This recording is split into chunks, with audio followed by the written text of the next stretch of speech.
안녕하세요. 판메디랩입니다. 오늘 영상은 미국 대학 3학년 이상 재학 중인 한국 유학생들 중에서 뒤늦게 치대 지원을 결심한 분들을 위해서 준비해 봤습니다. 저희가 이제 상담을 하다 보면 이런 경우가 상당히 많아요. 미국 대학 1학년부터 차근차근 준비해 온 학생들이 아니라 다른 전공을 하다가 늦게 치대 준비를 위해서 방향을 바꾼 경우입니다. 이런 학생들의 성적표를 한번 열어보면 전공이 뭐 공학이라든가 경영, 인문, 어떤 BA 쪽이에요. 그래서 바이올로지라든가 케미스트리, 뭐 올가닉 케미스트리 같은 사이언스 과목을 이수한 적이 거의 없고 메디컬 액티비티, 치대에서 요구하는 액티비티 스펙도 거의 없습니다. 그러면 이런 학생들은 치대 지원을 포기해야 될까요? 답은 뭐 그동안 이제 간단했습니다. 미국 대학을 졸업하고 보충 과정을 다니면 된다는 거죠. 포스트백 같은 것들. 근데 실제로 적지 않은 유학생들이 그 경로로 미국 치대에 합격하기도 했습니다. 그런데 2026년 9월 15일부터 이 답이 성립하지가 않습니다. 미국 국토안보부에서 유학생 체류 규정을 개정했기 때문인데요. 오늘은 그 변화가 무엇이고 지금 어떤 선택지가 남아 있으며 각각 어떤 대가를 요구하는지 데이터와 규정에 근거해서 한번 말씀드려 볼게요. 먼저 오늘 영상의 순서를 정리해 드리겠습니다. 크게 네 가지인데요. 첫 번째 순서에서는 미국 치대 최신 합격률 데이터와 유학생 비율, 그리고 2026년 9월 15일부터 바뀌는 체류 규정을 정리해 드릴 거고요. 두 번째 순서는 이제 실제 상담 사례를 두 가지로 익명으로 보여드리고 선택할 수 있는 세 가지 경로를 살펴보겠습니다. 재학 기간 연장이라든가 대학원 경유, 그리고 대학 다시 편입하는 방법입니다. 세 번째 순서에서는 편입 시 고려할 만한 이제 대학 세 군데를 소개해드리고 마지막 네 번째에는 판메디랩의 치대 진학 프로그램에 대해서 안내해드리도록 하겠습니다. 이제 오늘 본론에 들어가기 전에 오늘 말씀드리는 데이터의 출처를 밝혀드릴게요. 미국 치대 입학 통계는 이제 미국 치의학 교육협회 ADA하고 미국 치과의사협회 산하 보건정책연구소를 발표한 이제 공식 자료를 사용했고요. 구체적으로는 이제 ADA의 치의학 교육 동향 보고서, 미국 치대 지원자 및 등록자 분석 자료, 그리고 ADA 보건정책연구소의 치의학 교육 보고서입니다. 유학생 체류 규정이 이제 2026년 7월 17일 연방관보에 게재되고 2026년 9월 15일 시행 예정인 미국 국토안보부 최종 규칙, 세관 집행부까지 실무 지침 이런 부분들을 기준으로 삼았습니다. 그럼 첫 번째 순서를 시작할게요. 미국 치대 입시의 최신 합격 데이터가 보여주는 현실, 그리고 그 안에서 F1 유학생 비자를 가진 한국 유학생이 서 있는 위치를 함께 보도록 하겠습니다. 오늘 영상에서 이 순서를 맨 앞에 배치한 이유가 있습니다. 오늘 말씀드릴 세 가지 전략이 뒤늦게 미국 치대 지원을 준비하는 유학생들 입장에서 선택할 수 있는 방법인데 세 가지 모두 시간과 비용이 드는 선택입니다. 대학 재학 기간을 연장하는 전략이 학생이 1년의 등록금을 더 내야 되고 대학원을 거치는 전략은 석사 학비가 통째로 추가되고 미국 대학에 다시 편입하는 전략은 지금까지 쌓은 학점을 일부를 포기해야 된다는 거죠. 학생이 그런 대가를 감수할 만한 가치가 있는지 판단하시려면 미국 치대라는 목표 지점이 실제로 얼마나 좁은지를 아셔야 됩니다. 그리고 저희가 상담을 하다 보면 미국 치대를 의대보다 쉬운 대안으로 생각하시는 경우가 많이 있어요. 그런데 유학생들에게는 그 전제가 그다지 성립하지 않습니다. 그럼 미국 치대 입시의 전체 규모를 한번 볼게요. 미국의 인가된 치과대학이 78개입니다. 이 78이라는 숫자가 앞으로 나올 모든 계산의 분모가 되는데 미국 의대는 이제 이보다 훨씬 많기 때문에 치대는 애초에 학교 수 자체가 적습니다. 2024년 가을 학기 입학을 위해서 미국 치대에 지원한 학생이 총 12,491명이었고 이 수치가 2000년 이후 두 번째로 높은 기록이고 지원자 수는 전년 대비 12%나 증가했습니다. 이 지원자 중에서 실제로 치대 1학년에 등록한 신입생은 6,719명, 등록률은 이제 53.8%였죠. 미국 전체 치대 재학생 수가 2025년도에서 2026년 학년도 기준으로 해서 28,925명이로 2025년 치대 졸업생이 7,015명이었습니다. 그래서 치대 정원은 늘고 있는데 정원 증가 속도가 지원자 증가 속도를 따라가지 못하고 있다는 게 문제죠. 앞에서 이제 미국 치대에 지원한 학생이 12,491명 중에서 6,719명이 등록해서 그 비율이 53.8%라고 말씀드렸습니다. 이 53.8%만 보시면 학생들 중에서도 이제 뭐 미국 치대는 2명 중 1명이 합격하기 때문에 들어갈 만한 것 아닌가 이렇게 볼 수 있는데 이 53.8%가 합격률이 아니라 지원자 대비 최종 등록 비율입니다. 한 명의 합격자가 여러 시대에 이제 중복으로 지원을 하기 때문에 한 자리만 채우는 이제 착취라는 거죠. ADA에 따르면 미국 치대 한 곳의 평균 합격률이 약 16%입니다. 즉 이제 치대 한 곳에 지원한 학생 6명 중에서 한 명만 합격 통보를 받고 있다는 거죠. 최상위권 사립치대 아니면 뭐 명문 주립치대의 합격률이 3.48에서 7% 사이고 합격률이 가장 높은 치대조차 39%를 넘지 않습니다. 그래서 미국 학생들은 치대 15개에서 20개까지 분산 지원하고 있어요. 그러면 유학생은 어디에 위치해 있을까요? ADA가 발표한 2023년 치대 지원자 11,198명 분석에서 보면 유학생은 전체 지원자의 12%였고요. 2013년 4%와 비교하면 10년 만에 3배 가까이 늘었습니다. 그런데 미국 치과의사 협회 자료에 따르면 2025학년도에서 2026년 학년도 기준으로 미국 치대 1학년 중에서 유학생 비율이 3.3%밖에 안 됩니다. 직전 통계에서는 치대 1학년 6,708명 중 유학생이 261명으로 3.9%였어요. 지원자의 12%를 차지하던 유학생의 최종 등록 단계에서는 3% 초반으로 떨어지고 그 비율마저 줄고 있다는 거죠. 이 격차가 유학생의 실력이 부족해서만 생기는 건 아니고요. 유학생 지원자 중에서는 GPA 3.9의 DAT 거의 초고득점을 갖춘 학생들도 많습니다. 이 격차가 시대가 유학생들에게 배정하는 자리 자체가 처음부터 적기 때문에 생기는 겁니다. 그럼 미국 시대의 유학생이 합격하기 어려운 이유가 무엇일까요? 첫 번째 이유는 주립치대의 지역 우선 선발 구조 때문입니다. 미국 주립치대가 해당 주 주민이 납부하는 세금으로 운영되다 보니까 최우선 선발 대상은 그 주에 거주하는 시민권자 학생인 거고 그 다음이 타주, 아웃 오브 스테이트 미국인 학생이죠. 유학생은 원천적으로 배제되거나 상징적인 수준에서만 선발된다는 거죠. 주 정부 입장에서는 이제 자기 주 세금으로 양성한 치과 의사가 미국이 아닌 본국으로 돌아갈 수 있는 지원자에게 투자할 명분이 약하다 이렇게 볼 수 있고 실제로 미국 상위권 주립치대 중에서 입학생의 68%를 인스테이트 학생으로 채우는 곳이 많습니다. 나머지 32%를 놓고 아웃 오브 스테이트 학생하고 전 세계 인터내셔널 학생이 경쟁하기 때문에 유학생이 차지할 자리가 사실상 남지 않겠죠. 여기서 구분해야 될 게 있는데 같은 한국 국적이라도 영주권을 가진 학생들은 미국 치대 78개 전체에 지원할 수 있고 거주자 전형까지 사용할 수 있어서 학비도 절반 이하가 됩니다. 반면에 유학생들 같은 경우엔 지원 가능한 치대가 20개 미만으로 좁혀집니다. 신분 하나가 지원 범위 자체를 바꾼다는 거죠. 미국 치대의 유학생이 합격하기 어려운 두 번째 이유는 메디컬 액티비티를 만들기가 구조적으로 어렵다는 겁니다. F1 유학생이 할 수 있는 활동, 액티비티하고 할 수 없는 활동이 규정으로 나눠져 있는데요. 먼저 가능한 활동부터 보면 무급으로 쉐도잉은 가능한데 순수한 관찰에만 한정된다는 겁니다. 유학생이 기구 준비라든가 소독처럼 통상 유급으로 이루어지는 직무를 수행하면 무단 취업으로 해석이 될 수 있고요. 학생이 도와드리겠다 이런 선의로 손을 대는 순간 문제가 된다는 거죠. 그 밖에 비영리 기관 무급봉사, 주 20시간 이내 교내 근로, 그다음에 학교 부속 시설 봉사, 학점 연계 연구 이런 이민국 승인 없이는 이런 것들이 가능한 거고요. 반면 유학생이 교회, 오프 캠퍼스에서 치과에서 유급으로 일하는 거는 CPT 또는 OPT 승인 없이 불가능한 거고 무단 근로는 신분 상실 사유가 된다는 겁니다. 그리고 미국 노동 규정상 영리 목적의 사설 치과, 개인 클리닉에서 유학생이 무급 인턴십이나 자원봉사를 하는 것조차도 자국의 근로자의 일자리를 대체하는 행위로 해석될 여지가 있습니다. 상당히 위험합니다. 그래서 돈을 받지 않기 때문에 괜찮다 이런 판단은 굉장히 위험한 거고 순수 관찰인지 노무 제공인지 이런 것들이 기준이 된다는 거죠. 그런데 이 유학생의 메디컬 액티비티 제약이 왜 치대 합격에 결정적일까요?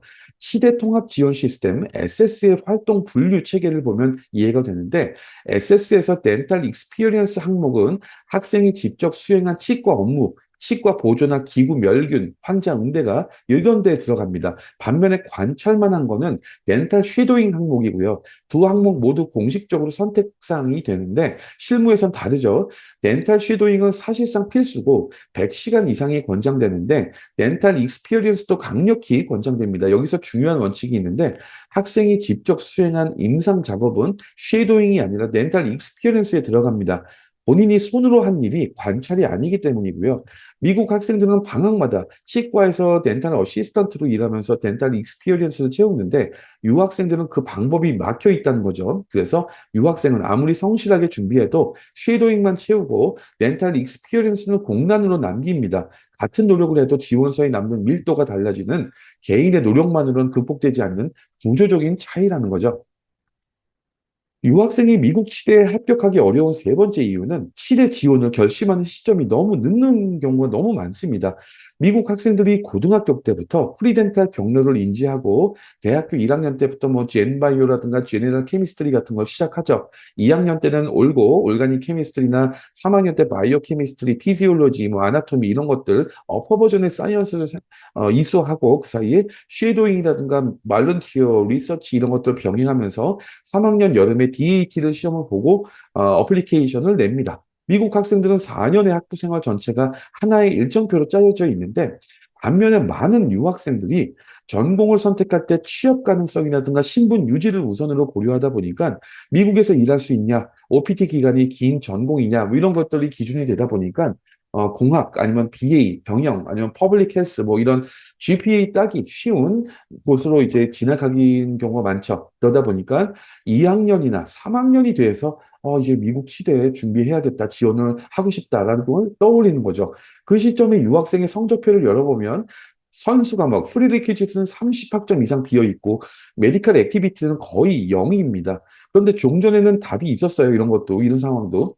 유학생이 학부를 정상적으로 졸업한 다음에 이 영상을 보시는 많은 분들이 들어보셨을 거예요. 포스트백 과정을 통해서 학부 수준의 보충 과정에 등록해서 선수 과목도 채우고 지원하는 거죠. 실제로 많은 유학생들이 이 방법으로 치대에 진학하기도 했습니다. 그런데 네 번째 이유가 여기에 해당되는데 2026년 9월 15일부터 유학생들은 이 방법을 쓸 수 없습니다. 미국 국토안보부가 2026년 7월 17일에 미국 연방관보에 게재한 최종 규칙 때문인데 지금부터 이 규칙이 무엇을 바꾸는지 말씀드릴게요. 뒤에서 말씀드릴 세 가지 전략이 전부 이 규칙 위에서 계산되기 때문에 오늘 영상에서 가장 중요한 부분이 될 수 있습니다. 이번에 바뀌는 미국 유학생 규정이 6가지인데요. 첫 번째, 유학생의 미국 체류 허가 방식이 바뀝니다. 종전에는 duration of status라고 해서 유학생이 학업을 유지하는 한 체류 만료일이 없었고 I-94에는 DS라고만 써 있었습니다. 앞으로는 I-94에 확정 만료일이 부여되고 프로그램 기간 또는 최대 4년 중 짧은 쪽이 적용됩니다. 여권 유효 기간이 더 짧으면 그에 맞춰 줄어든다는 거죠. 둘째, 기간 연장 절차가 바뀝니다. 종전에는 대학 담당자가 I-20를 연장하면 끝이었는데 앞으로 유학생은 이민국에 폼 539를 제출하고 생체 정보 수수료를 내야 됩니다. 학교는 I-20를 연장해도 체류 자체를 연장할 권한이 없고요. 셋째, 진학 방향에도 제한이 생깁니다. 앞으로 유학생들은 상향으로만 이동할 수 있고 완료한 교육 단계와 같거나 더 낮은 단계에서는 등록할 수가 없습니다. 넷째, 학업 종료 후에 출국 준비 기간이 60일에서 30일로 줄어들고요.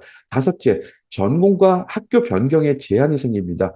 학부는 첫 학년도에 또 제한이 걸리고 대학원은 재학 중에 교육 목표 변경이라든가 학교 이동, 트랜스퍼가 안 됩니다. 여섯 번째, 전환 조항이 있는데 시행일 시점에 신분을 정상적으로 유지하고 있는 유학생들은 그 시점에 유효한 I-20 종료일까지 체류가 인정되고 상한은 시행일로부터 4년이 됩니다. 이 6가지 중에서 오늘의 영상의 주제와 가장 직접 관련되는 것이 세 번째, 상향 전용 원칙인데요. 조금 더 풀어드리면 미국 이민 규정에서 교육 단계가 크게 대학 학사, 석사, 박사로 구분되겠죠. 여기에서 박사에는 일반적으로 PhD뿐만 아니라 치대, BDS라든가 DMD 같은 전문 박사도 포함됩니다. 새 규칙은 유학생이 시행일 이후에 한 단계를 완료했다면 그와 같거나 낮은 단계에서의 과정에 새로 등록하는 게 금지된다는 거죠. 예를 들어서 학생이 석사를 마친 유학생이 두 번째 석사를 한 것이 막히는 거고요. 그리고 오늘 주제와 관련돼서 유학생이 미국 대학에서 학사를 마친 뒤에 두 번째 학사 과정에 등록하는 것과 학부 수준의 비학위 보충 과정에 등록하는 것이 여기에 해당되는데 앞에서 말씀드린 종전의 닭, 대학교 졸업 후에 포스트백 과정으로 선수 과목을 채우는 경로가 F1 유학생 신분에서 사라진다는 거죠. 반대로 뭐 좋은 소식이 있다면 DDS나 DMD, 치대 과정입니다. 미국 치대 과정은 박사 단계이기 때문에 유학생이 학사를 마치고 치대로 진학하는 것은 상향 이동에 해당되기 때문에 치대 진학 자체는 이 규정에 저촉되지 않습니다. 문제는 치대 진학이 아니라 유학생이 치대 지원 자격을 갖추기까지의 중간 단계에 있다는 거죠. 그러면 이 유학생 변경 규칙이 2026년 가을에 3학년이 되는 유학생들에게는 어떤 문제가 발생하는지 네 가지로 말씀드릴게요. 첫째, 대학 졸업 후에 선수 과목을 보충하는 경로가 사라졌습니다. 유학생이 2028년 5월에 학사를 완료하면 학부 과정이나 비학위 보충 과정에 등록할 수 없고요. 둘째, 대학 졸업과 치대 입학 사이에 공백이 생깁니다. 미국 치대는 입학 1년 전인 여름에 지원하기 때문에 2029년 가을 입학을 노리는 유학생들은 졸업 후, 미국 대학 졸업 후인 2028년 6월에 치대, SS에 지원서를 제출해야 됩니다. 그러면 2028년 5월 졸업부터 2029년 8월 입학까지 약 15개월의 신분을 별도로 설계해야 된다는 거죠. 셋째, 재학 기간 연장 절차의 난이도가 올라갑니다. 9월 15일 이후에는 대학의 연장 처리만으로 이제 부족하고 미국 이민국 심사도 거쳐야 되는데 심사 기관과 결과를 예측할 수가 없습니다. 넷째, 대학 편입의 시한이 있습니다. 학부는 첫 학년도만 학교 이동이 제한되기 때문에 3학년에서 편입은 규정상 가능합니다. 다만 대부분의 대학이 학위 수요를 위해서 마지막 일정 학점을 자기 학교에서 이수하도록 요구하기 때문에 3학년이 사실상 마지막 기회가 된다는 거죠. 네, 그럼 오늘 영상의 두 번째 순서입니다. 지금부터 실제 판매드랩에서 상담했던 상담 사례 두 케이스를 소개해 드릴게요. 두 학생 모두 2026년 가을 기준으로 미국 대학 3학년이 되고 2028년 5월에 대학 졸업 예정이라 남은 학기가 네학기가 남습니다. 한 명은 공학 계열 쪽이고 한 명은 인문사회 BA 쪽이에요. 전공이 다르면 같은 문제라도 답이 달라진다는 걸 보여드리기 위해서 두 사례를 준비해 봤어요. 첫 번째 케이스를 보겠습니다. 학생 A는 미국 중서부 지역의 주립 공과대학에서 컴퓨터 엔지니어링을 전공하는 한국 유학생이고 2026년 가을에 3학년이 되고 2028년 5월에 대학 졸업 예정입니다. 누적 GPA는 3.6에서 3.7 구간인데 미국 치대 입학생 평균 GPA가 3.59라는 걸 감안하면 나쁘지는 않은 수치입니다. 학생 A가 이수한 이과 계열 과목이 뭐 미적분 기반으로 해서 피직스 두 학기, 뭐 칼큘러스, 미분방정식, 선형대수, 사이콜로지 한 과목 이 정도고요. 공학 전공이기 때문에 수학이라든가 물리, 피직스는 충실한데요. 반면에 치대의 필수 과목 젠바이오라든가 실험이 포함된 젠캠, 올가닉 케미스트리, 바이오캠, 마이크로바이올로지 이런 것들은 거의 이수하지 않았습니다. 리서치 이력 같은 경우에는 뭐 반도체 설계 학부 연구팀 하나가 있고 그런데 메디컬 액티비티는 쉐도잉 0, 치과 봉사 0입니다. 학생 A를 가르친 이과 교수가 없기 때문에 이과 교수 추천서도 확보할 대상이 없죠. 그러면 학생 A의 선수 과목을 한번 볼게요. 부족한 학점이 27학점에서 35학점 사이고요. 다만 학생 A는 피직스 두 학기를 이미 확보했기 때문에 이수 부담이 큰 축 하나는 해결됐어요. 학생 A가 학기당 8학점에서 9학점 정도의 이과 과목을 배치하면 네학기로 소화가 가능하고 여름 학기까지 활용하면 여유가 생길 수는 있습니다. 즉, 이제 프리리퀴짓 선수 과목은 정규 재학 기간 하나에 이제 해결됩니다. 이 점이 4학년과 3학년의 결정적인 차이라는 거죠. 4학년에 이 상황을 발견했다면 남은 두 학기로는 사실 불가능합니다. 근데 3학년이라면 가능은 합니다. 오늘 영상을 3학년 기준으로 만든 이유가 여기에 있다는 거죠. 이제 다음은 A 학생의 사이언스 GPA를 한번 볼게요. 이 개념을 정확히 알아야 되는데, 치대 통합 지원 시스템 SS에서는 대학이 산출한 누적 GPA를 그대로 쓰지 않고 지원자가 이수한 모든 과목을 바이오로지, 제너럴 케미스트리, 올가닉 케미스트리, 바이오 케미스트리, 피직스 같은 이런 이과 과목과 비이과 과목으로 재분류해서 사이언스 GPA를 따로 산출합니다. 치대가 가장 중요하게 보는 것이 이 바로 사이언스 GPA이고요. 여기에서 유의해야 될 점은 공학 전공 과목과 수학이 통상 비이과로 분류됩니다. 그래서 학생 A의 사이언스 GPA의 산정 대상은 피직스, 하락점 하나밖에 없다는 거죠. 누적 GPA가 3.6에서 3.7인데도 치대 입학사정관은 학생 A가 이과 과목을 잘하는지 판단할 근거가 없습니다. 그런데 이게 위험인 동시에 기회일 수도 있어요. 학생 A의 이과 과목에 낮은 성적이 하나도 기록되어지 있지 않다는 뜻이고 앞으로 이수할 30여 학점이 그대로 사이언스 GPA가 되기 때문에 학생 A가 여기서 A를 확보하면 3.8에서 4.0 구간의 사이언스 GPA를 처음부터 만들어낼 수 있다는 거죠. 세 번째 항목이 이제 메디컬 액티비티인데 학생 A는 이 모든 항목이 공란입니다. 치대가 통상 권장하는 수준이 쉐도잉이 100시간 이상이고 메디컬 발런티어가 400시간 이상이고 여기에 치과 관련 리서치라든가 임상 경험 같은 것들이 더해지면 좋은데 학생 A가 이 정도를 채우려면 최소 1년 이상이 필요합니다. 그리고 앞에서 말씀드린 대로 F1 유학생들은 유급 치과 근무 자체가 불가능하기 때문에 무급 쉐도잉과 이제 발런티어 그다음에 학점 연계, 리서치, 교내 근로를 중심으로 설계해야 됩니다. 네 번째 항목이 추천서인데 치대는 통상 추천서를 3통 요구하고 그중에 2통을 이과 교수에게 받도록 규정하고 있습니다. 그런데 학생 A는 이과 과목을 듣지 않았기 때문에 추천서를 요청할 대상 자체가 없죠. 학생 A가 이과 과목 수강을 시작하고 오피스 아워를 다니면서 교수님들과 관계를 형성하고 그 교수님이 학생의 학업 태도를 판단할 수 있을 만큼 시간이 쌓이기까지 최소 2학기 이상이 필요하겠죠. 첫 학기에 A를 받았다고 바로 좋은 추천서는 해주지 않습니다. 그리고 학생 A의 대학에 위원회 추천서, 커미티 레터 제도가 있다면 그 절차도 확인을 해야 된다는 거고요. 그러면 이제 학생 A의 진짜 문제는 정리하면 뭘까요? 방금 보셨듯이 학생 A의 선수 과목이 네 학기로 어느 정도 해결이 가능하고 사이언스 GPA도 앞으로 만들면 됩니다. 그러면 뭐가 문제일까 보면 학생 A의 실제 문제는 두 가지인데 첫째가 학생 A의 소속 대학이 공과대학 중심이기 때문에 치과 관련 임상 인프라라든가 프리헬스 지원 체계가 거의 없다, 약합니다. 캠퍼스에 치과 클리닉이 없고 인근에 접근 가능한 치과도 많지 않고 프리헬스 어드바이저가 있더라도 의대 준비생 위주로 운영되고 있습니다. 유학생의 비자 상황까지 이해하고 대학에서 이제 CPT 승인을 유연하게 처리해주는 체계를 이런 것들 기대하기가 어렵다는 거죠. 즉 학생 A에게 시간이 있어도 메디컬 액티비티를 만들 환경이 거의 없다는 거고 둘째 학생 A의 2028년 5월 대학 졸업과 2029년 8월 치대 입학 사이에 15개월의 신분 공백이 생깁니다. 왜 이런 공백이 생길까요? 미국 치대가 입학 1년 전에 여름에 지원한다고 말씀드렸죠. 학생 A가 2029년 가을 입학, 치대 입학을 목표로 한다면 2028년 6월에 SS 지원서를 제출해야 되는데 그 시점이 이미 졸업한 뒤죠. 그리고 새 규칙 때문에 유학생은 대학 졸업 후에 학부 과정에 다시 등록할 수가 없다. 이런 거고 이 공백을 어떻게 처리하느냐가 학생 A의 전략을 결정한다는 겁니다. 그럼 이번에는 이제 두 번째 케이스를 볼게요. 학생 B는 미국 동부의 상위권, 상당히 유명한 학교인데 리버럴 아츠 컬리지에서 이코노믹스를 전공하는 한국 유학생이고 이번 가을에 3학년이 되고 이제 그 내후년 2028년 5월에 대학 졸업 예정입니다. 누적 GPA는 3.7에서 3.8 구간으로 학생 A보다 높고요.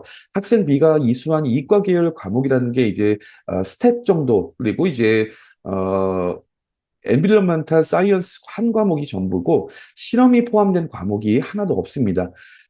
활동 이력은 게 교내 신문사 편집, 컨설팅, 동아리 임원, 금융권 인턴 이런 것들도 나쁘진 않은데 전부 렌탈하고는 무관하고 메디컬 액티비티라든가 이과 교수 추천서 이런 것들 역시 학생 A와 마찬가지로 공란입니다. 대학 성적은 좋고 활동도 충실하지만 시대로 방향을 틀고 보다 보니 쓸 수 있는 것이 거의 없는 뭐 상담에서 많이 이제 보는 경우입니다. 학생 B의 이제 부족한 선수 과목이 34에서 38학점이고 학생 A와 달리 이제 피직스 두 학기까지도 비어 있어서 8학점이 더 비어 많습니다.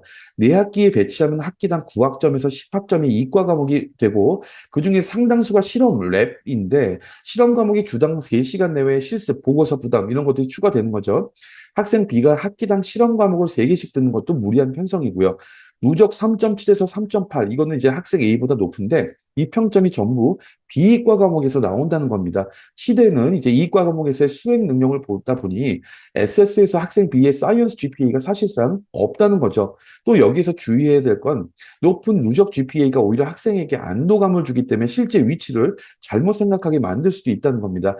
3.8이니까 괜찮다고 생각할 수 있는데 치대가 보는 지표에서는 아직 아무것도 없다는 거죠. 학생 B에게 이제 학생 A에게 없는 제약이 하나 더 있는데요. 바로 소속 대학의 개설 여력입니다. 이제 리버럴 아츠 컬리지는 이제 자연과학 과목의 개설수와 실험 섹션 정원이 제한된 경우가 많아서 학생 B가 학기당 9학점에서 10학점의 실험 과목을 4학기 연속으로 배치하려면 그 과목들이 매 학기 열려야 되고 학생 B가 그 정원 안에 들어가야 되겠죠. 그런데 작은 대학에서 이제 올가닉 케미스트리가 1년에 한 번만 열리거나 실험, 랩 섹션이 이제 그 정원이 스물 몇 명 이렇게 막 제한되는 경우가 많아요. 그래서 이과 전공자에게 우선 배정되는 경우도 많고요. 그래서 물리적으로 불가능한 대학도 있고요. 학생 A는 결국 이제 이론상 4학기로 가능한데 학생 B는 소속 대학이 받쳐주지 않으면 계획 자체가 만들어지지 않겠죠. 이게 학생 B의 결정적인 제약이고 부족한 학점의 양보다 훨씬 더 중요한 문제입니다. 그래서 상담에서는 보통 반드시 이제 그 대학의 과목 개설 이력을 3년치 정도 확인해야 되고요. 마지막으로 이제 학생 B의 액티비티 방향인데 신문사, 컨설팅, 금융 쪽에 집중되어 있기 때문에 왜 치의학인가 이런 뭐 뒷받침할 자료 자체가 없죠. 그렇기 때문에 이런 것들이 이 학생한테는 상당히 문제가 될 수 있습니다. 이제 두 사례, 학생 A와 학생 B를 나란히 놓고 정리해 보면 전공은 다르고 GPA도 다르고 부족한 학점의 양도 다릅니다. 학생 A는 피직스를 확보했고 학생 B는 그것도 없고 학생 A는 연구, 리서치 이력이 있고 학생 B는 리더십 이력이 있습니다. 그런데 마주한 문제의 구조는 같다는 거죠. 네 학기 안에 선수 과목, 사이언스 GPA, 메디컬 액티비티, 이과 교수 추천서 이런 걸 다 동시에 만들어야 되고 졸업 후 약 15개월, 치대 입학까지의 15개월의 신문 공백도 처리해야 됩니다. 그리고 이 문제를 푸는 방법이 크게 세 가지가 있는데 첫째, 현재 대학에 남아서 재학 기간을 연장하는 방법이 있고요. 둘째, 예정대로 대학을 졸업하고 대학원 석사 과정을 거치는 방법이 있고, 셋째가 지금이라도 당장 다른 대학으로 편입하는 방법입니다. 지금부터는 이제 세 가지를 하나씩 한번 살펴볼게요. 미리 말씀드리지만, 오늘 영상에서는 어느 하나가 정답이라고 말씀드리진 않는 거고, 학점 인정 범위나 소속 대학의 개설 여력, 재정 조건, 그리고 학생의 성향에 따라 답이 달라집니다. 판단에 필요한 재료를 정확하게 드리는 게 오늘의 영상의 목적이라는 겁니다. 그러면 세 가지 방법에 대해서 장점과 단점을 정리해 드릴게요. 그럼 첫 번째 방법, 플랜 A입니다. 플랜 A는 현재 대학에서 재학 기간을 연장하는 겁니다. 유학생이 현재 다니는 대학이 그대로 남고 듀얼 디그리, 복수 전공, 복수 학위 또는 부전공을 추가해서 졸업 시점을 2028년 5월에서 2029년 5월로 1년 연기합니다. 추가하는 전공이라는 건 이제 가장 대표적인 게 이제 바이올로지컬 사이언스나 뭐 바이오 케미스트리 뭐 이런 것들이죠.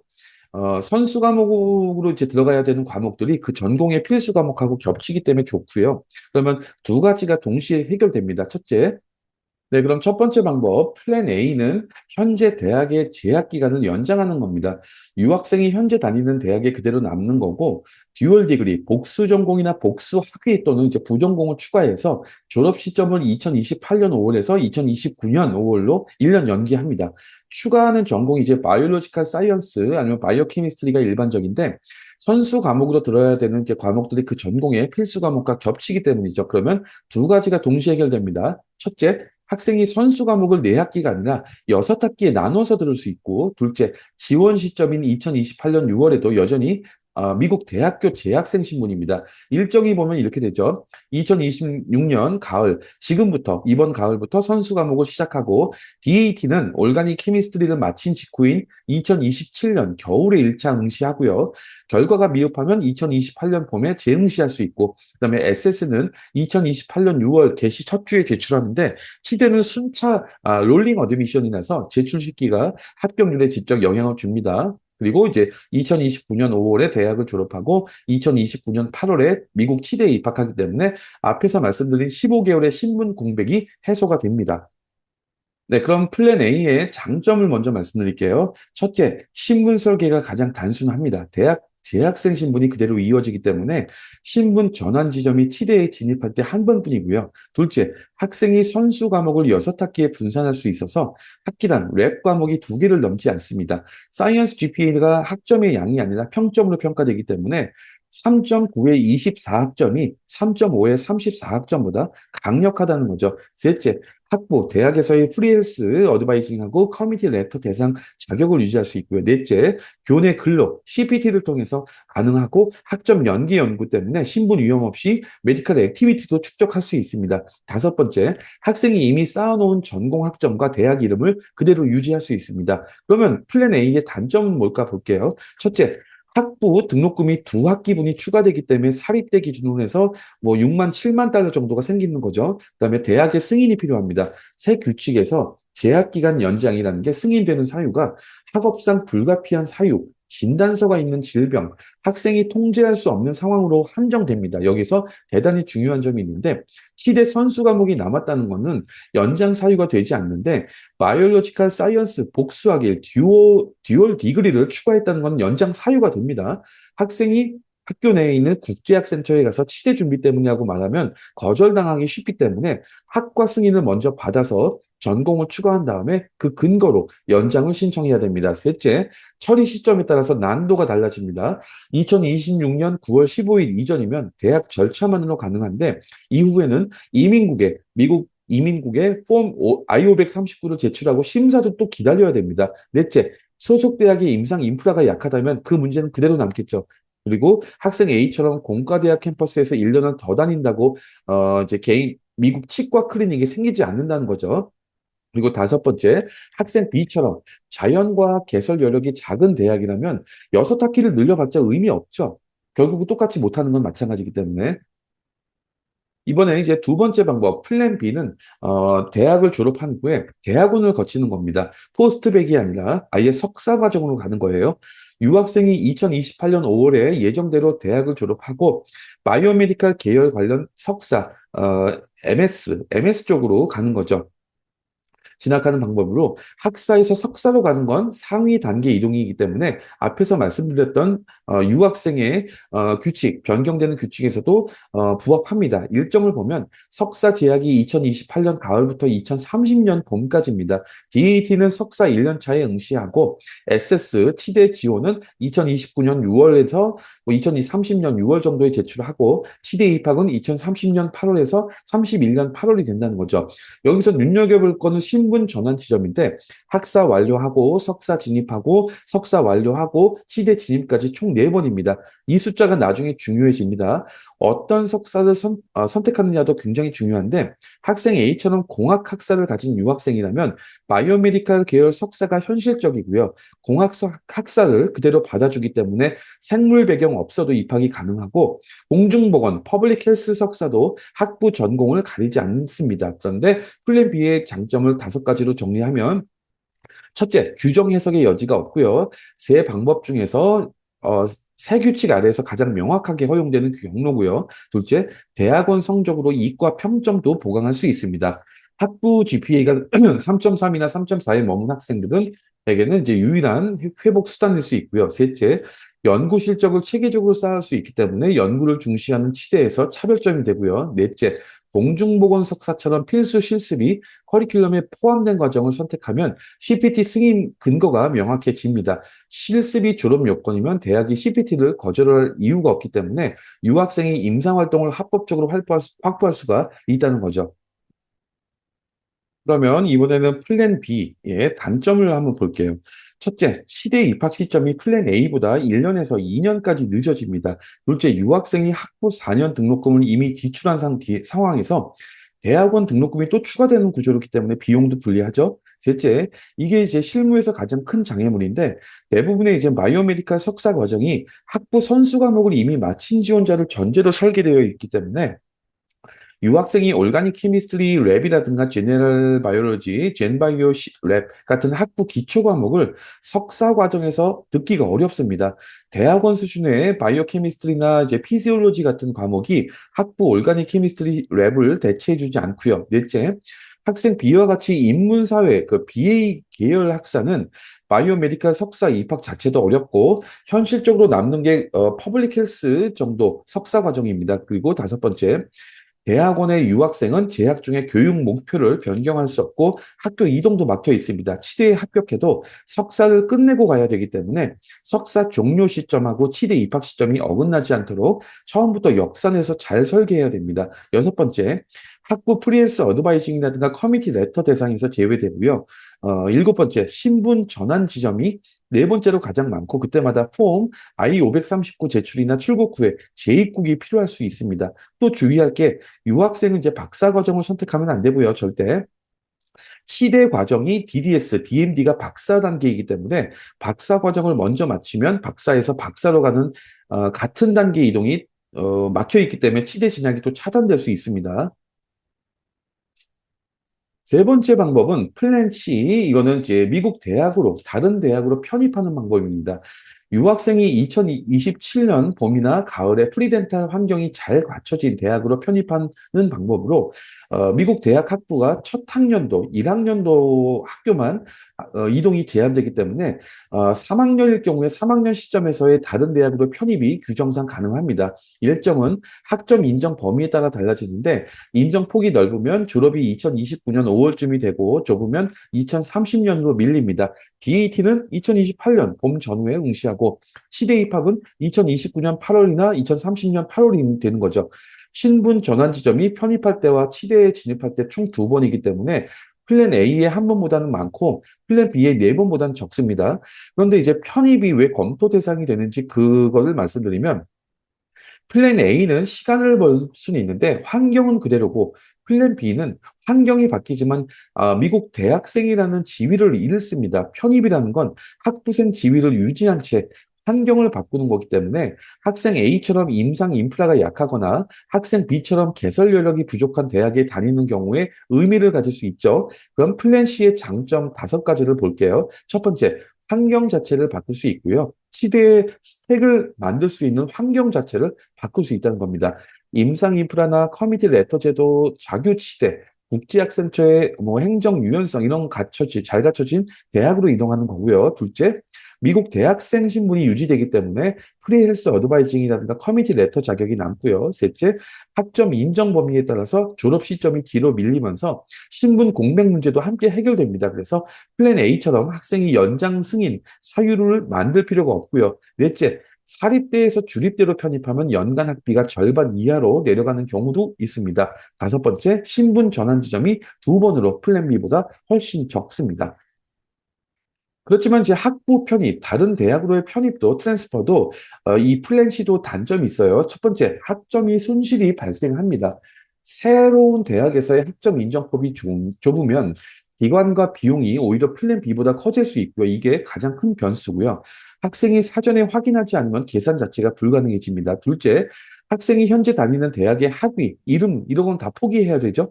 이 부분이 이제 학생보다 학부모님들께서 받아들이기 어려워하시는 경우가 많습니다. 3년 가까이 다닌 대학을 떠난다는 것도 정서적으로 쉽지 않고요. 셋째, 학생이 새로운 대학에서 GPA를 다시 만들어야 되고 적응 기간에 성적이 흔들릴 수도 있습니다. 치대 입시에서 GPA가 절대적인 지표이다 보니까 이 위험을 가볍게 보면 안 되고 그다음에 넷째, 편입 정원이 적은 대학이 많고 대학마다 수용 규모의 편차가 큽니다. 다섯 번째, 대부분의 대학이 학위 수요를 위해서 마지막 일정 학점 이상을 자기 대학에서 이수하도록 요구하기 때문에 편입 시점이 늦어질수록 졸업까지의 기간이 늘어날 수 있다. 이렇게 볼 수 있어요. 그럼 여기에까지 보시면 이제 대부분의 학생과 학부모님들이 플랜 A나 플랜 B만 놓고 고민하고요. 플랜 C, 즉 다른 대학으로의 트랜스퍼에 대해서는 이제 아예 검토 대상에서 빠지는 경우가 많고 실제로 저희가 이제 상담을 해보면 편입을 먼저 물어보시는 분은 거의 없습니다. 그런데 계산해 보면 조건에 따라서 이 다른 대학으로의 트랜스퍼가 상당히 유리할 수가 있다는 거죠. 왜 이제 편입이 검토되지 않는지 보면 첫째, 이 많은 분들이 이제 편입이라는 걸 실패의 신호로 받아들이는 정서가 있어요. 처음 들어간 대학을 끝까지 다니는 게 정상이라는 인식이고 특히 이제 학부모님들 세대가 강하고요. 그런데 미국 대학에서 편입은 아주 이제 일반적인 경로고 미국 학생들도 커뮤니티 컬리지 CC에서 4년제로 또는 4년제에서 다른 4년제로 아주 많이 트랜스퍼를 하고 있습니다. 둘째, 편입 정보 자체가 잘 유통되지 않아요. 편입 정보는 대학 홈페이지에서도 찾기 어렵고 국내 유학원들이 주력으로 다루는 비즈니스 영역이 아니죠. 셋째, 학점 손실 규모를 미리 알 수 없기 때문에 계산도 어렵고요. 넷째, 학생이 이미 다니는 대학이 좋은 대학이라면 또 옮길 이유를 찾기가 어렵죠. 그런데 실제로 살펴보면 나타나는 또 장점이 있어요. 편입이 이 두 가지 문제를 한 번에 해결하는데 플랜 A는 시간은 벌 수 있지만 환경은 그대로고 플랜 B는 환경을 바꾸지만 학부생 지위를 잃는데 편입은 학부생 지위를 유지한 채 환경을 바꿀 수 있다는 거죠. 그리고 신분 공백이 자연스럽게 해소되기 때문에 학생이 별도의 연장 승인 절차를 밟지 않아도 되고 세 번째, 3학년 시점이 사실상 마지막 기회입니다. 대부분의 대학이 학위 수요를 위해서 마지막 일정 학점을 자기 대학에서 이수하도록 요구하기 때문에 4학년에 편입하면 졸업까지 걸리는 기간이 크게 늘어난다는 거죠. 오늘 영상의 세 번째 순서입니다. 앞에서 뒤늦게 치대를 결심한 유학생들이 선택할 수 있는 플랜 A, B, C를 말씀드렸는데 그 중에서 플랜 C, 다른 대학으로의 이제 트랜스퍼, 편입을 검토하기로 만약에 학생이 결정했다고 하면 다음 질문은 이거겠죠. 어느 대학으로 편입을 해야 되느냐? 그러면 지금부터 치대 준비에 좋은 가장 유리한 편입 대상 대학 세 군데를 소개해 드릴게요. 먼저 편입 대상 대학의 평가 기준을 말씀드릴게요. 첫째, 학생이 GPA를 관리하기 좋은 환경인가를 봐야 됩니다. 치대 입학사정관이 대학 간의 수준 차이를 임의로 보정하지 않고 성적표에 GPA를 그대로 받아들입니다. 그렇기 때문에 고의적인 학점 디플레이션이 심한 대학은 피해야 되고요. 둘째, 대도시에 있기 때문에 임상 접근성이 좋은 걸 봐야 됩니다. 앞에서 말씀드린 대로 유학생의 쉐도잉이라는 게 이제 소규모 개인 치과, 그다음에 지역 보건센터에서 이루어지기 때문에 그 중요하고요. 셋째, 어드바이징이라든가 커뮤니티 레터 치기를 갖추었는가 그 학교가 미국 치대가 대학에 이제 위원회 제도가 있는데 또 학생이 개별 추천서만 제출하면 부정적으로 평가합니다. 네 번째, 캠퍼스 안에 치대를 운영하냐, 그다음에 부속 치과 클리닉 같은 것이 있느냐 아닙니다. 유학생이 교내 시설에서 하는 활동이 주 20시간 이내에서는 별도 승인 없이 CPT로 가능하기 때문이고요. 이런 CPT 행정도 유연하게 잘 대처해 주는지 이런 것들도 봐야 된다는 거죠. 그러면 첫 번째 소개해드릴 곳은 보스턴에 있는 MCPHS의 프리덴탈 트랙입니다. 오늘 소개해드릴 세 곳 중에서 유일하게 치대 진학을 목적으로 설계한 특수 목적형 트랙이기 때문에 가장 자세히 말씀드릴 건데 MCPHS의 이제 이 덴탈 하이진 프리덴탈 트랙은 미국에서 가장 오랜 기간 연속 운영되어 온 프로그램이고요. 학생들은 보스턴 지역의 임상 파트너 기관하고 교내 덴탈 하이진 클리닉에서 실습을 합니다. 이 트랙의 학기가 BS인 덴탈 하이진의 프리덴탈 트랙이고 기간이 37개월입니다.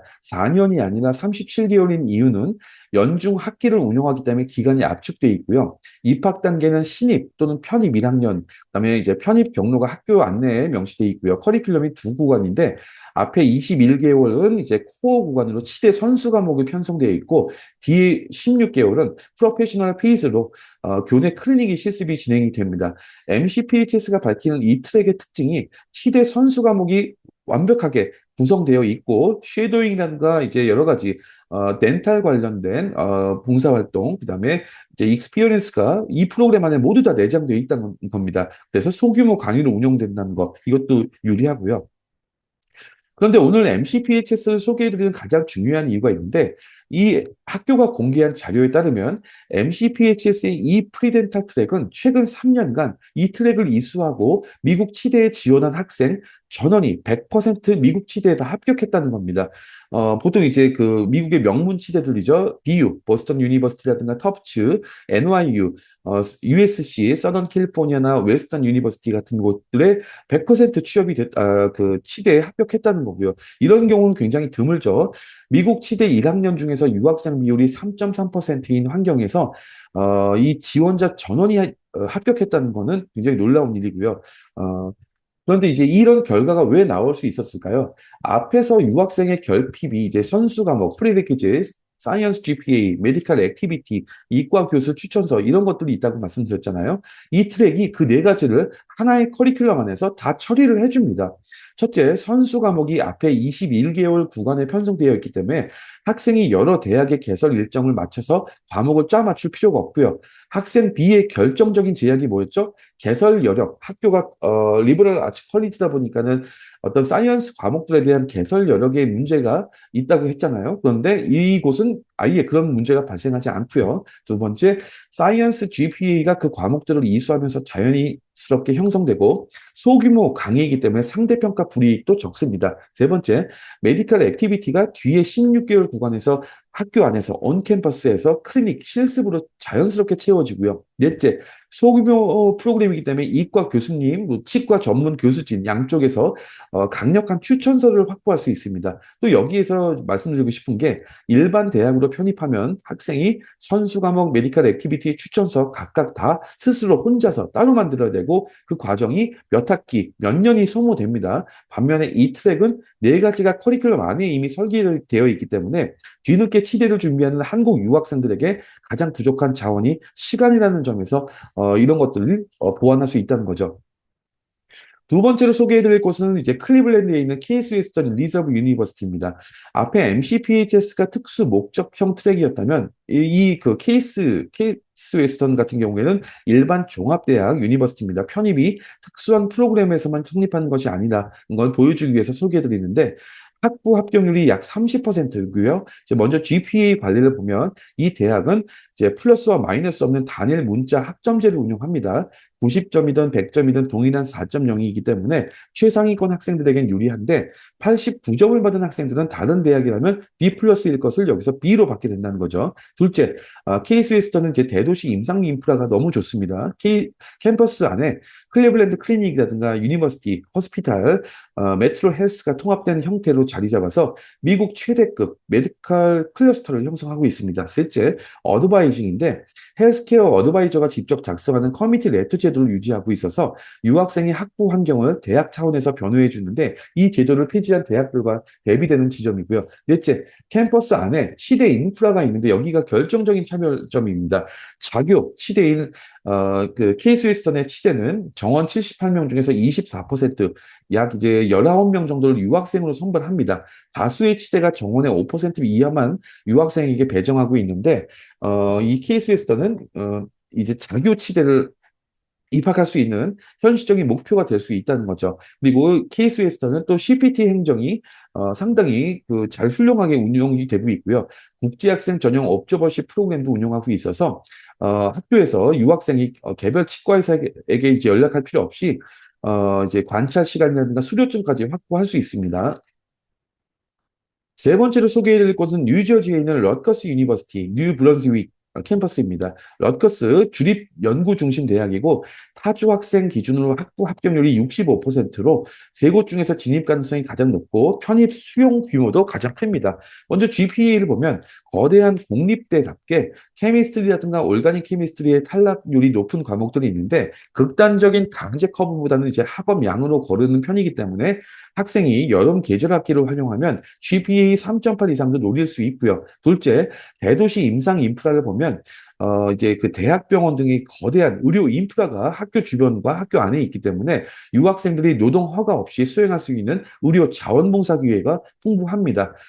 그리고 이제 학생 A하고 학생 B처럼 쉐도잉이 0시간 거의 없는 상황에서 출발하는 유학생들에게는 첫 치과를 뚫는 것이 가장 어려운데 이런 그 럿커스와 그다음에 그 뉴저지에 있는 많은 한인 치과 클리닉을 통해서 이런 것들을 해결할 수 있다는 거죠.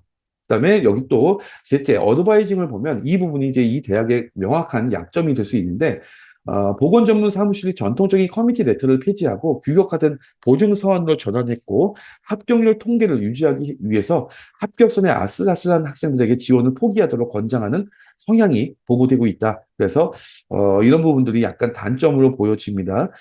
그렇지만 이곳이 이제 러커스는 이제 편입 수용을 보면 편입에 대해서는 문턱이 굉장히 낮기 때문에 합격 가능성이 높다 이렇게 볼 수 있습니다.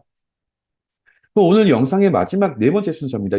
여기까지 들으신 학부모님들이나 학생들께서 아마 이런 생각을 하실 텐데, 내용은 알겠는데 이걸 우리가 어떻게 다 확인하고 준비하느냐 이럴 수 있는데, 그러면 이제 왜 학생 혼자 준비하기가 어려운지를 말씀드리고, 판매드랩에서 어떤 도움을 학생들에게 제공하는지 프로그램을 소개해 드릴게요.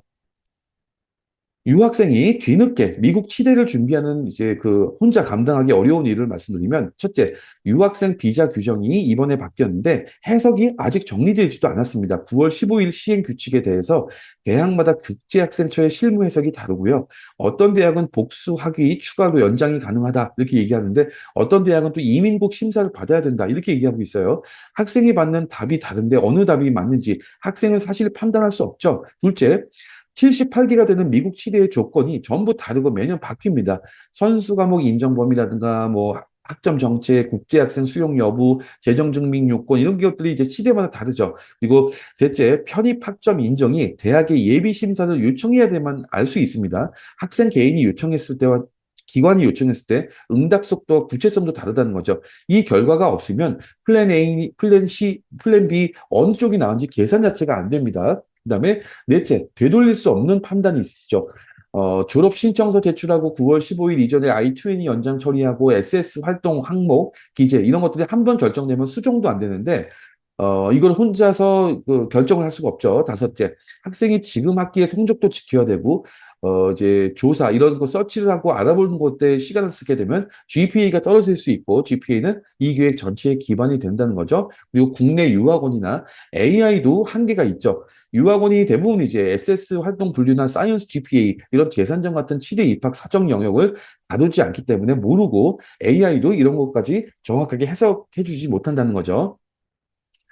이런 사안이 어려운 이유가 두 개의 서로 다른 전문 영역이 겹치는 건데, 한쪽은 유학생 신분 규정이고 다른 한쪽은 치대 입시라는 겁니다. 그래서 오늘 영상의 마지막 순서로 판매드랩의 미국 치대 입학 프로그램을 말씀드릴게요. 판매드랩은 학생의 현재 단계에 맞춰서 두 유형의 프로그램을 운영합니다. 첫째가 미국 치대 지원까지의 모든 단계를 도와드리는 밀착 관리형 어드미션 프로그램이고, 두 번째는 치대가 요구하는 개별 스펙을 지원하는 단일형 프로그램입니다. 단일형에는 뭐 일회성 전문가 컨설팅, 학부 GPA 관리, DAT 티칭, 닥터 쉐도잉, 뭐 이제 학부 리서치, 치대용 에세이 첨삭 지도가 있고요. 그중 3학년이 되면서 치대 준비를 뒤늦게 시작하는 학생들한테는 밀착 관리형 어드미션 프로그램을 저희는 추천해드리고요. 플랜 A, B, C 중에서 어느 것을 선택하느냐가 남은 대학 생활 전체하고 치대 지원 시점을 결정하는데, 이 판단이 스펙 하나를 보강하는 걸로만 문제가 되는 게 아니라 진로 전체를 설계해야 되는 문제이기 때문이죠. 판매드랩의 치대 어드미션 프로그램은 학생의 현재 상황을 정밀하게 진단하는 것부터 시작하고요. GPA라든가 선수 과목 이수 현황, DAT 점수, 메디컬 액티비티까지 모든 스펙을 점검합니다. 뒤늦게 준비를 시작하는 학생들에게 이런 진단이 더 들어가는 거고요. 첫 번째가 이제 SS 기준으로 해서 성적을 재산정해봐야겠죠. 성적표를 이제 SS 분류 기준으로 따라서 한 과목씩 다시 분류해서 실제 사이언스 GPA를 산출하고, 뭐 학생의 A의 이과 평점 산정이 P6 8학점뿐이었던 것처럼 이런 계산은 대학이 발급하는 성적표만 봐서는 안 나오죠. 두 번째, 선수 과목 부족량, 그리고 소속 대학의 개설 여력도 확인해야 됩니다. 부족한 학점이 몇 학점 뿐인지 뿐만 아니라 그 과목들이 남은 학기 동안 실제로 열리는지도 확인해야죠. 그다음에 이제 진단이 끝나면 다음은 이제 경로 설계를 해야 됩니다. 학생의 실제 학점으로 세 경로의 총 비용, 계산 기간도 계산하고요. 플랜 A는 소속 대학의 복수학위 추가 요건, 재학 기간 연장 가능 여부 이런 것도 하고, 이제 뭐 플랜 C는 편입 후보 대학에 대해서 학점 인정 예비 심사에 대한 그 결과도 같이 비교하죠. 이렇게 판매드랩의 치대 어드미션 프로그램을 운영하시는 분들은 여기 보이시는 이런 분들과 같습니다. 실제로 미국 의대나 치대를 경험을 하신 분들이 직접 해주시고요. 이런 부분들이 이제 판매드랩이 일반 유학원하고 가장 뚜렷하게 구별되는 가장 큰 차별점이라고 할 수 있습니다. 오늘 영상은 끝났습니다. 끝까지 경청해 주셔서 감사하고요. 오늘 영상 내용을 들으시고 추가로 궁금하신 점이 있거나 개별적인 상담이 필요하신 분들께서는 판매드랩으로 연락 주시면 맞춤 상담을 도와드릴게요. 그러면 이것으로 오늘 영상을 마치겠습니다. 감사합니다.